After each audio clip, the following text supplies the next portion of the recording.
Welcome my dear students to the session of General Medicine Doubts. Shall we start the session? Okay. So reticulocytosis is not a feature of. Options given here are paroxysmal nocturnal hemoglobinuria following acute bleeding, hereditary spherocytosis, anemia of chronic renal failure. What is reticulocyte? Reticulocyte is a newly released RBC in the blood. Okay, it is an indicator for erythropoietic activity. So the normal value is 1.5%. Okay, so look at this picture. These reticulocyte count will be increased in effective erythropoiesis. It will be decreased in ineffective erythropoiesis. Look at the next slide also. Okay. If there is a blood loss, okay, the bone marrow will be activated to produce reticulocytes. Okay, ultimately the erythropoiesis is happening to produce reticulocytes. Okay, for that we need a healthy bone marrow. Okay, if there is a defective bone marrow or ineffective erythropoiesis or decreased RBC, there will be a low in reticulocytes. Okay, so look at this. These are the condition. We have a increased reticulocyte count. You can remember with the password called SHAPE. Okay, sickle cell anemia, hereditary spherocytosis, autoimmune hemolytic anemia, paroxysmal nocturnal hemoglobinuria, enzyme deficiency, which is G6PD deficiency. Okay, all are hemolytic conditions. Okay, so when there is an hemolysis, there will be an increased erythropoiesis in the bone marrow and there will be an increased reticulocytes. Okay, you see here, okay, low reticulocyte count. Okay, here renal failure, anemia of chronic disease, myelofibrosis, cancer. You can remember as Ramchandra. Okay, so here see chronic renal failure there will be an erythropoietin which is reduced. Okay, erythropoietin is secreted by kidney. Okay, it is reduced because of renal failure, and because of reduced erythropoietin, erythropoiesis will be reduced because erythropoiesis needed erythropoietin. Okay, it will be reduced, and erythropoiesis is reduced means there will be reduced reticulocyte count. Okay, so these are the important points which you have to remember. So the answer here is anemia of chronic renal failure, because the all other thing causes hemolysis and increases in reticulocyte count. Okay. So question number 2. Reticulocytosis is seen in all except, okay, will come from the option D. See, thrombotic thrombocytopenic purpura, which also causes hemolysis, so there will be an increased reticulocytes. Polycythemia vera, there will be an increased RBC, so there will be an increased reticulocytes also will be there.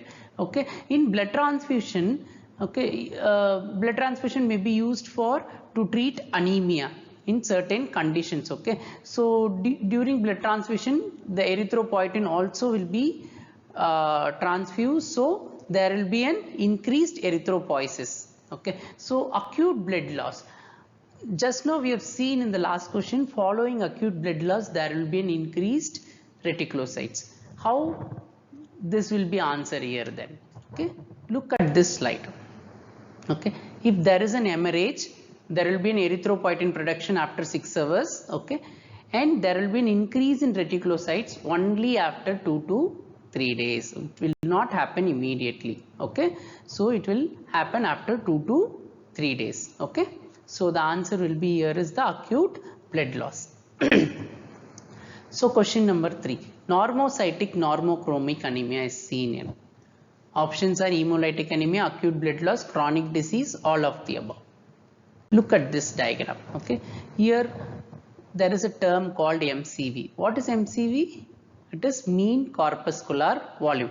Normal mean corpuscular volume is 80 to 100 femtoliter. Okay, if it is less than 80, it is microcytic. If it is more than 100, it is macrocytic. Okay, so in microcytic, you have to remember the condition called iron deficiency and thalassemia. Very importantly, iron deficiency and thalassemia. In normocytic, Just now we have studied, right, reticulocyte count increased and decreased. These all conditions, where hemolysis happens, we have a normocytic cells. Okay, so in anemia of chronic disease also have normocytic cells in most of the time. Okay, but sometimes we have a microcytic cells also. Okay, in macrocytic we have vitamin B12 deficiency and folate deficiency and alcoholic liver disease. Okay, this flow chart you can remember. Okay, so the normocytic normochromic anemia is seen in all of the above, all hemolytic anemias, acute blood loss and chronic disease. Okay. So fourth question, all are essential components of tetralogy of Fallot except. Okay. So look at this picture. Okay. You have four components here: overriding of aorta, pulmonary stenosis, ventricular septal defect, right ventricular hypertrophy. These four are the components of tetralogy of Fallot. Okay, look at this question again. The answer given is the valvular pulmonary, pulmonic stenosis. Okay, how come just now we have studied pulmonary stenosis is a component of tetralogy of Fallot? Okay, but here it is saying valvular pulmonary stenosis is not a component. Okay, not an essential component. Okay, so look at these notes. Okay, so pulmonary stenosis may be of two types: infundibular septal stenosis and valvular stenosis. Okay, infundibular septal stenosis, okay, the site of the infundibular septum is more common than valvular. Okay, so usually we call it as a right ventricular outflow obstruction. The more appropriate term is the right ventricular outflow obstruction. Okay, so the answer here will be the valvular pulmonary stenosis, which is not very essential component. Infundibular septal stenosis is the essential component of tetralogy of Fallot. Okay, so we'll go to the next question. So congenital syphilis is characterized by all except, again it's a straightforward question, Hutchinson's teeth, Saberschen, interstitial keratitis is all are features of congenital syphilis. Okay, Charcot's joint is not a feature. Okay, I'll show you the features of congenital syphilis. Okay, these all features of congenital syphilis are very important in exam points of this MCQ points of view. Okay, see Hutchinson's triad, Hutchinson's teeth, interstitial keratitis, eighth nerve deafness. These all are Hutchinson's triad. Okay, what are they? Hutchinson's teeth, interstitial keratitis, eighth nerve deafness.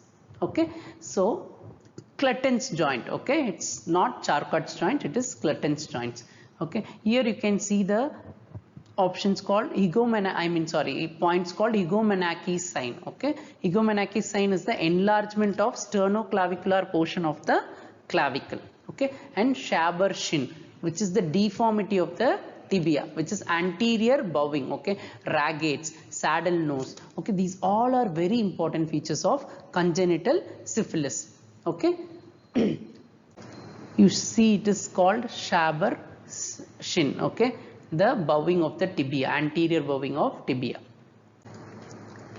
Question number 6.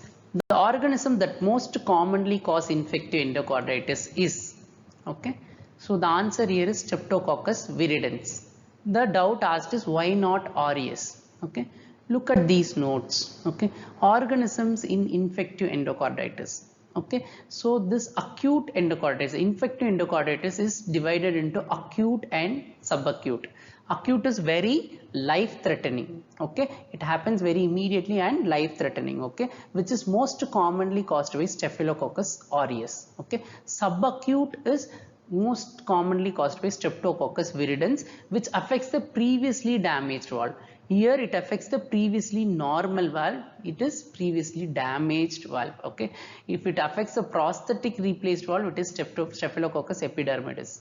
Okay, so in the question they did not mention if it is acute or subacute. Okay, so as subacute bacterial endocarditis is more relevant for us as we give antibiotic prophylaxis, and Streptococcus viridans is most commonly associated with the oral cavity. So as it is more relevant for us, I suggest you to go for the option called Streptococcus viridans. Okay. So come to the next question. A patient of known valvular disease requires dental extraction. Pre-treatment prophylaxis should be given with. Okay. The answer is amoxicillin 2 gram IM. Okay. In some of the MCQ books, they said it is amoxicillin 3 gram. It is the old protocol. Okay. It is an old guideline which is amoxicillin 3 gram. Recent AHA guidelines say it is amoxicillin 2 gram orally. Okay. As there is no options of oral, we can go for amoxicillin 2 gram IM. Okay.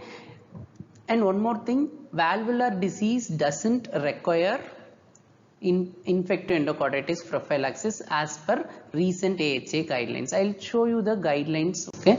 So these are the medications we use. Amoxicillin 2 gram.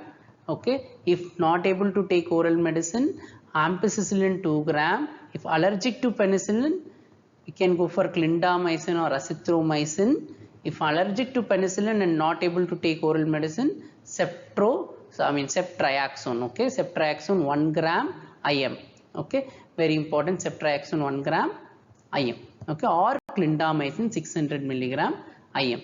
Okay, so you see this. Okay, according to recent AHA guidelines. Okay, so this AHA is American Heart Association. Okay, so high risk. Okay, high risk category only needs antibiotic prophylaxis for infective endocarditis. Who are the high risk individuals?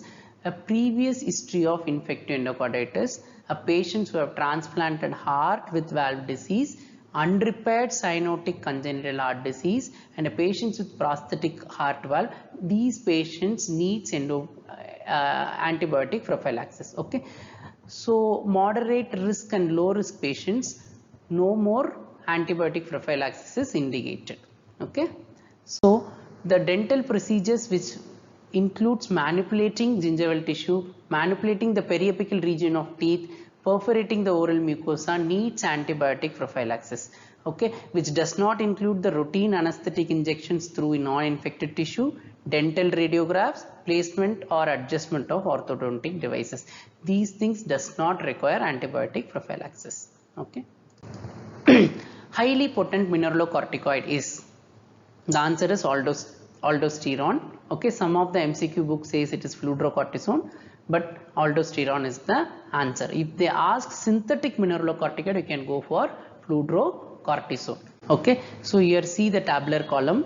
Okay, so aldosterone, which is the highest potency of mineralocorticoid activity. Okay, they may ask one more important question here: which of the glucocorticoid may have highest mineralocorticoid activity? It's cortisol. Okay, among the glucocorticoid, cortisol have highest mineralocorticoid activity. Okay. Come to the next question. A 19-year-old male patient comes to the emergency department with complaints of urethral discharge 1 week after having unprotected sex. Gram staining reveals numerous neutrophils, some gram-negative intracellular diplococci. Important is intracellular diplococci, okay, which is gram-negative, okay. So now you can know it is Neisseria gonorrhoeae, okay. He was treated with ceftriaxone 250 milligram IM. 5 days later, he returns with the same complaint. What is the diagnosis? Okay, so here the diagnosis is gonococcal urethritis. Okay, it is gonorrhea. Okay, so as he comes with the same complaint again 5 days, okay, you will be confused with whether it is penicillin resistant Neisseria gonorrhoeae or reinfection. Okay, look at these notes. Okay, penicillin is usually ineffective nowadays for penicillinase producing Neisseria gonorrhoeae, but according to KD Tripathi and Harrison, okay, single dose of ceftriaxone 250 milligram IM is very effective and drug of choice, including penicillinase producing Neisseria gonorrhoeae. Okay, that means the treatment they have given is correct. Okay, and Neisseria gonorrhoeae have short incubation period. Okay, suppose the partner whom the person had sex, if not getting treated and the person again have unprotected sex, he may develop a symptoms within short period. There is short incubation period of 1 to 10 days. Patient may develop symptoms within 2 days also. Okay, so here the right answer may be reinfection with Neisseria gonorrhoeae. but I have to confirm with my medicine colleagues and I'll let you know. Okay. So here the last question, the most common neoplasm of the lung is, okay, here the answer is the squamous cell carcinoma followed by adenocarcinoma. Okay, if they ask non-smoker, you can go for adenocarcinoma. Okay. Okay dear students, thank you.